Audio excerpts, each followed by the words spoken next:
Spring is soon here, and the real estate market in Hayes will start picking up. In fact, we're getting a few more listings on the market today. And if you're a first-time home buyer, the month of March is a great opportunity for you. There will be a $7,500 grant available starting March 6th for anyone who's a first-time home buyer to help you with the down payment or closing costs. And how do you apply for that? Well, I'll be back in a moment with those details. Hello, I'm Errol Wards with Landmark Realty. As the weather warms up, so does the real estate market in Hayes, and March is a special month for first-time home buyers. The Federal Home Loan Bank gives grant money to various banks, those that at least requested, and that grant is a $7,500 grant that can be used for a down payment or for closing costs. But you must be a first-time home buyer. Now, if you have not owned a home in the past 3 years, maybe you got a divorce and you sold the house and you've not owned a house in the past 3 years, you will now qualify as a first-time home buyer. And the money can be combined with a VA loan, with a rural home development loan, or with an FHA loan. Here are some of the things that you would need to take with you if you're going in to get pre-qualified for that loan. And let me make a point here that there's only a limited amount of that money. So if you're interested in a first-time buyer and want to get a home, now is the time to apply. Here are the things that you need to take with you when you go into your lender to apply for a mortgage. You need 2 years of residence history. You also need 2 years of employment. And if you're a veteran, you need your DD 214 form.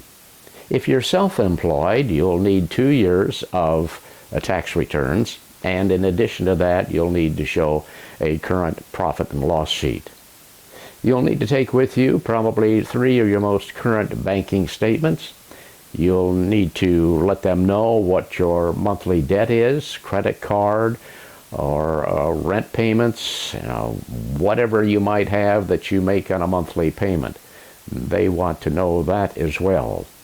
They would like the last 2 years of UW2 forms, and they would like current pay stubs. That could be 2 to 3 current pay stubs. Credit card numbers, take those numbers with you. And if you are divorced and you're paying child support, then you would need to have that amount that you pay monthly. If you're a single parent and you're paying for child care, they would also like to know what that amount is. Take in your Social Security card, and if you're renting the property where you're at right now, sometimes they like to look at the lease agreement to see what that has to say. So those are some tips on how to apply for a mortgage, and let me tell you that this is quite a program. If you live in the home for 3 years, you don't have to pay the grant back. But if you move out in 3 years, before the 3 years is up, possibly because you need to move to take another job, then you would have to pay, prorate that amount back to the bank. And the income limit for a couple is $65,000. Now that's combined income. So there you go. It's quite a program. It's limited in the amount of money each bank can get. And if you are a first-time buyer and I can help you, I'd like to help first-time buyers. It's most satisfying, and love to educate you on the process of buying a home and applying for a loan. If I can help you, give me a call. Errol Wirtz at 785-623-1634.